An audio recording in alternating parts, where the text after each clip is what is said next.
शैतान के चेले चपाटों ने शैतान से कहा कि आप किसी आबिद की मौत पर इतना खुश नहीं होते जितना कि आलिम के इंतकाल पर होते हैं।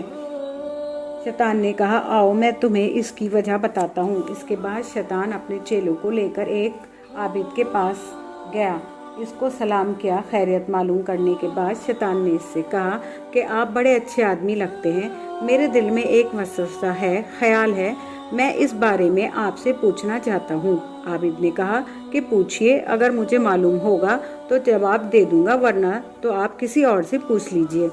शैतान ने कहा, मेरे दिल में एक सवाल पैदा हो रहा है, वो ये है कि क्या अल्लाह ताला इस बात पर कुदरत रखता है कि एक अंडे में ज़मीन को, आसमान को, चांद को, सूरज को, पूरी कायनात को दाखिल कर दे, इस हालत में कि अंडा जितना है उतना ही रहे, इसमें इजाफा न हो, और न ये ज़मीन वो आसमान जितना बड़ा है इसमें कोई कमी न हो। ये जहन में एक सवाल आ रहा है, इसके बारे में क्या इरशाद फरमाते हैं?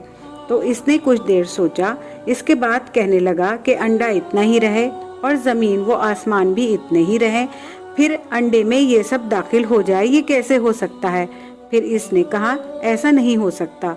शैतान के चेले वही मौजूद थे। शैतान ने इनसे कहा कि मैंने शक का बीज इसके दिल में दाखिल कर दिया जो इसे कुफ्र तक पहुंचा देगा।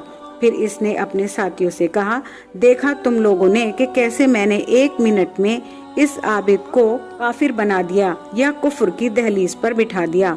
इस तरह के लोग चाहे जिंदा रहें या मर जाएं, मुझे कोई फर्क नहीं पड़ता।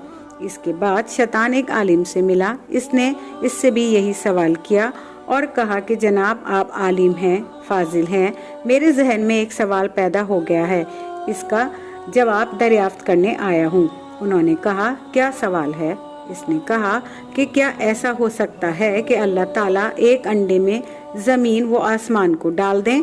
तो इन आलिम ने कहा कि इसमें ताज्जुब की क्या बात है कि अंडा अपनी हालत पर इसी तरह हो, ज़मीन व आसमान भी इसी तरह हो, फिर अल्लाह ताला अंडे में इसको दाखिल कर दे, ये कोई ताज्जुब की बात नहीं है। अल्लाह की ज़ात तो वो है कि जब वो किसी चीज़ का इरादा करता है तो फौरन वो चीज़ वजूद में आ जाती है, इसलिए मुझे यकीन है कि ऐसा हो सकता है, इसमें कोई बात शक व शुबा की नहीं है।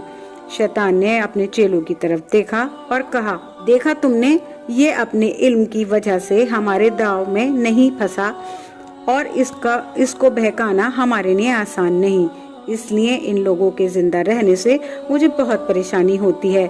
जब कोई आलिम मरता है तो मैं जश्न मनाता हूँ।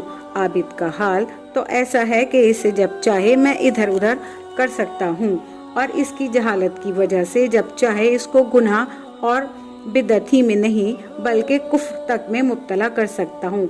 इसने उलमा ने लिखा है कि जहालत सबसे बड़ी बीमारी है।